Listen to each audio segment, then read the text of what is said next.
Nice to see still quite a bit of audience here in spite of lunch being served there. But thanks for coming into this session. And thanks for the opportunity to be standing in Europe's largest testing conference and having an opportunity to speak to you. I'm honored to be here. And what I'll do over the next 20-25 minutes is speak about what I think will change the game in your mind. I think you've heard a lot of story, you've seen the tours that Tricentis has over here, but there's an important aspect of how you think through this when you implement it for your own organizations.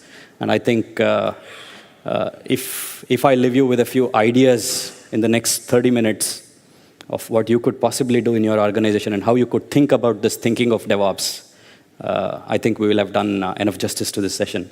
So with that, let me quickly start off.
Manual testing.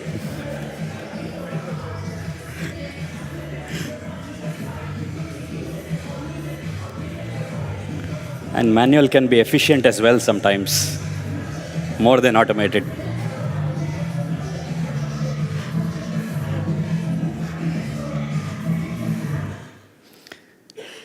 Well, so people are awesome. And I think that's what, like we heard from the keynote yesterday, changes this world. And what makes people awesome are patterns. And we see this every day in everything that we do, whether it's people or it's in nature. And I'm sure you've heard about this, and that's a chameleon's tail, a lizard's tail, which is a perfect Fibonacci series. I don't know how many of you know that there's so many constants in nature. I know it sounds like oxymoron, where you actually have constants for this ever dynamically changing world. And I got inspired by this about a few years back when I read a book called The Constants of Nature, which was essentially a book of science. And it spoke about how the whole world, which is ever changing, is held together by three constants. The first one is gravity. The second one is speed of light. The third one is Planck's constant. I'm sure all of you know Max Planck. He's from this region. And it's about the amount of action or work done. That's what Planck's constant denotes. And those are the three constants that holds our entire lives together. And if there are so many constants in nature, there must be constants to everything that we do. And just imagine what we measure in our own world of testing and quality. We do have constants. We do have metrics, which come from different measures that you have of size, defects, schedule, and effort. You put that in different ratios to get metrics that really determine where you are going. But still, I think the way you define it will define what you really achieve. But that aside, the real point I want to make here is, look at, there are constants not just for people, patterns for people, but also patterns for nature and everything that we do. I spoke about Fibonacci series here, the golden ratio, as you all know. The ratio that really makes things beautiful in nature. Fractals, for example, I don't know how many of you are aware of fractals. Fractals is all about, for example, the small rock out there resembling the mountain, the vein in the leaf resembling the tree. So essentially, there are patterns all around. You could have any number of tools, any number of ideas, any problem that you have. The essential thing to capture really is, can you capture patterns? Can you think through patterns that are really slowing you down? And then start to solve that problem by stitching together problems of patterns that slow you down, and then eventually be able to accomplish the speed that you want to, or acceleration that you want to. Right? That's the central idea. Another interesting piece of trivia. Do you know the father of patterns, design patterns in our world? How many of you in this crowd is been in the object-oriented design world? The C++ OAD, quite a few. So who is the father of design patterns? Sorry? The Gang of Four just took the idea from design, which was not in the IT field, but yes, Eric Gama and gang, right? But design patterns, I don't know if you know, Christopher Wolfgang Alexander, exactly about the same month, 81 years back, was born in this country, in this city of Vienna. He was an architect who came up with the concept of design patterns. So he is the father of design patterns. Go to Mozart. There is a pattern out there. Music is pattern when the compositions have a series of patterns. So in everything, essentially, you see patterns. And what's really a pattern? A pattern, as Christopher Alexander said, is a problem that you keep seeing occurring over and over again. And the solution, and the core solution to that problem that you design, which often gets repeated multiple times over without having to appear in the same form and shape twice. Yeah? So I know it was a little complicated, but essentially, we are saying they are repeatable and frequently occurring patterns out there, and having reusable solutions, which when you identify in your piece of work today, will really help you accelerate what you do, which is the central theme of this conference. So patterns really are, to me, an interesting concept that I think each one of you should observe. It's very intuitive, but we hardly do that. I realize that we get so sucked with what we do every day. We just stop getting out of those trees into the forest and observing what the patterns are. Did you know that all the cities of the world actually follow 27 patterns?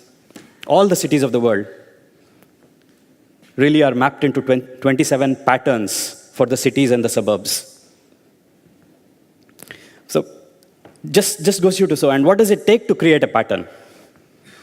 So a pattern is created when you start actually looking at identifying a set of series of observed problems that are either bottlenecks or issues, the context in which they appear, and the interactions that they have. That's usually what you do. If you go back to the world of design patterns, we were always looking at classes and objects, how inheritance happens and their relationships between each of those classes and objects. And then the Gang of Four came up, like Walter said, with the 72 design patterns, the core design patterns. I don't know if you know, in Indian classical music, just like you have Western classical here, there are 72 patterns called ragas, which are called Melakarta ragas. But those are 72 patterns in how you could formulate any Indian classical music. So similarly, they came up with 72 patterns classified as creational, behavioral, and architectural. Yeah? And so the first way of looking for patterns is to look at patterns of problems. So we work with multiple customers, close to about 400 plus customers at Wipro. And having been there for 20 plus years in different roles, the one standard observation I have is that there are a lot of repeatability of these patterns. When you go from an industry, let's say a banking industry, while each customer thinks that their problems are unique, I can tell you that there are patterns. You can observe, for example, a chemical industry, and the way processing happens in a chemical industry, pharma industry, and a refining industry, for example. billing mediation in a utilities industry versus a telecom industry. So there are patterns out there that you can clearly see. Or trading in the commodity industry versus the financial trading. So things like those. So ever so often we encounter this, but we don't observe it enough. And so look for patterns of problems. What we did last year, a humble attempt, and I'm sure if you can visit our booth, you'll get a preview of that. We released an edition, first edition of what we call the State of Quality. The State of Quality essentially was a report that we started last year. The intent for us, while you have so many other reports being published out there, including the World Quality Report that just came out about a couple of weeks back for this year's edition, is very simple. We thought that almost every report that you see out there tells you what people are thinking. It's a survey-based report where you ask questions to people, and a lot of you CXOs that are possibly in this room would have responded to it. People that really understand testing very well respond to it. And then a pattern out of this, or an observations out of this is evolved, and then they are represented there, right? But look at what's reality on the ground. I'm sure each of you really know what's happening on the ground. While we all wish to do a lot of things, the reality is that not all that we think we do. So we think that there was a need to represent reality on the ground without being biased. And that can happen only if you are factual and data-based. So it's not an opinion of Wipro that you see in the State of Quality report that we published. It's just data out there that we work in terms of the customers we work for, the consulting where we do, which has everybody that you see, the stars out here working for, the sponsors, everybody working for, customers working for, not just us, where we consult customers for, as well as the multitude of RFIs and RFPs that we respond to, which has a lot of data. So essentially, it's patterns of data, and we've picked a few of them, created a view of what are the most important ones that you may want to be interested in, and created a report last year, a very humble attempt, first-year edition, just to represent those. We have our second one coming up later this year, in about November, that we'll launch the second edition. But the intent is to really represent patterns of problems and the thinking-doing gap, so that people know for themselves. We don't want to create a benchmarking exercise, but we want to create an exercise where you realize what your own friends out there in the same industry or a different industry are doing, and how do they really solve this problem, and what are the most important problems to solve. That's really the intent of the report, and I'd like you to please catch up with people in our stall to see what the view that you can get, and we can send you a digital copy as well, so that you can go through it in your free time. Once you create the patterns, what do? To make it reusable and repeatable, you have to practice. It's pretty much like if you look at, I don't know how many of you have read the book, The Phoenix Project on DevOps. A very popular book, right, today. And it's all about the three ways. The three ways are, the first way is all about looking at mapping a workflow from left to right, pretty much like a factory sequence, looking at lean and looking at what are your constraints in that workflow, identifying your constraints and eliminating them, thereby making the workflow smooth. Second way is about fast feedback. How fast can you feedback? And the third way is all about practice. It's called, one of the practices from the manufacturing industry called Toyota Kata, right? Which allows you to practice again and again, like Tai Chi or anything else. So we saw about people, they must have practiced a lot in that video that you saw to be where they are, right? Simple tasks, they do it so well simply because they practice. So it's not just about identifying your patterns of problems. Do you do something about it? And in our world, the word is called automation, right? In our world, the word is about, are there repeatable tasks that you identify? Tasks, processes, activities, and then are you able to put automation around it to leverage it again and again to solve the problem? So essentially, those are just the two simple words to use when you want to create a pattern and make it repeatable. What I've done here in the second part of the presentation is speak about taking one example of how we are trying to do this and disrupt the market.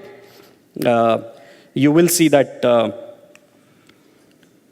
all this will happen at the intersection of three things. Of course, you've heard a lot of things from a lot of eminent speakers here. You've been to the booths. You've seen that there are a lot of smart tools, as I call it, that Tosca, Tricentis brings in. But is that enough for you to achieve this larger speed that you want to as an organization? So in our mind, there are three things. One is the tools and the intelligence that they acquire over a period of time. Each of the tools is moving from what was an independent tool to an integration of tools to eventually platforms. And a platform creates an enterprise-wide integrated quality environment. And what's an integrated quality environment? Those who are developers, again, have something like an IDE, but testers don't. We have a series of tools that you have to train for. But why? Right? So the step, for example, that Tosca has taken with scriptless automation is in the right direction of making that an integrated quality environment, as you stitch a multitude of things. But is it enough to have just tools integrated with each other?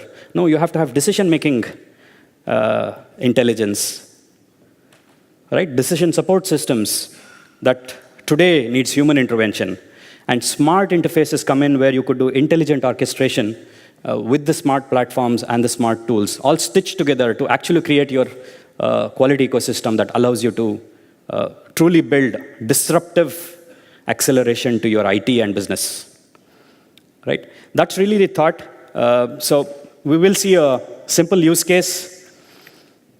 So what happens today when you start to really look at, in a very simplified form, of course, let's take, I heard somebody asking regression in the past, a question on regression in the past, in the previous session. Code's checked in, build is created, you deploy onto the environments, run automated tests, look at how you're doing this repeatedly, and then deploy to environment, to production. So in this whole process, there's still things that need a lot of manual intervention. So in my mind, there are three exam questions to answer when you really are trying to create true disruption. And that's the way we think at Wipro as well. Question one is, how do you predict and prevent issues? Question two is, can you eliminate manual intervention in testing?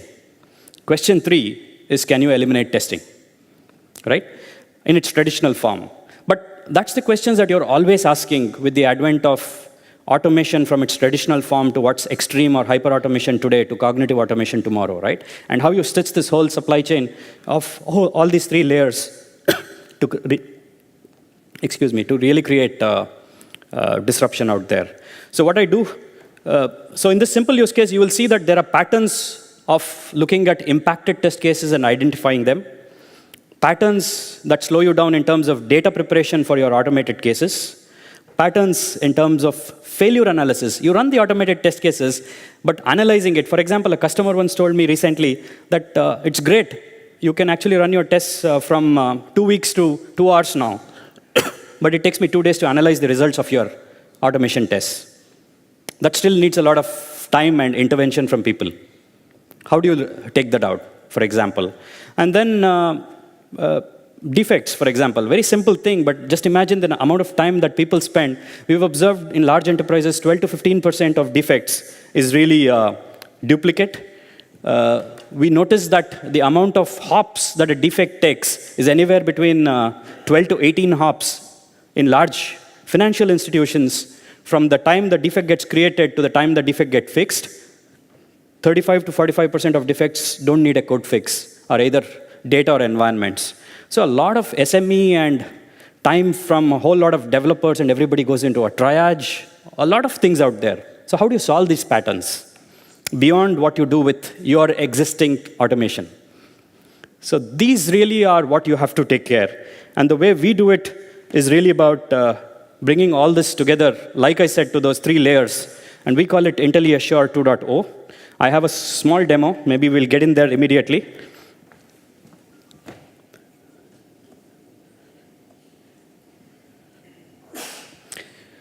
So you will see that what we do here typically is 4 bots. I spoke about regression, test optimizer, data bot, execution bot, and a defect bot. The 4 parts that I spoke to you on the previous slide as patterns that can help you accelerate in a typical testing scenario of regression, or this could be extended to DevOps. We'll speak about it if we get time. Essentially, the optimization can be done based on time you have. If somebody said, I have only half an hour to test, then we optimize based on it. If somebody said there's a code that I need to cover and these are the changes, you could do it for those conditions. So essentially, these decision support systems make a huge difference to how you do your tests. It's more about what you don't do than what you do in most of these cases. And catching these problems and these patterns of problems and solving them is extremely critical. Similarly, other bots, data bot is about getting data. Execution bot, again, is about going through the execution. You'll see some of it happening now. And then we did introduce the human-in-the-loop feature to make it assisted while it learns. So this has machine learning introduced into this. So it learns as you build patterns, learns analytics, works with a multitude of tools. Of course, we have close integration with Tosca. Like Alan said, we are a strong partner, and by far, we at Wipro see this as one of our strongest partnerships when we go into customers, which is very, very disruptive out there.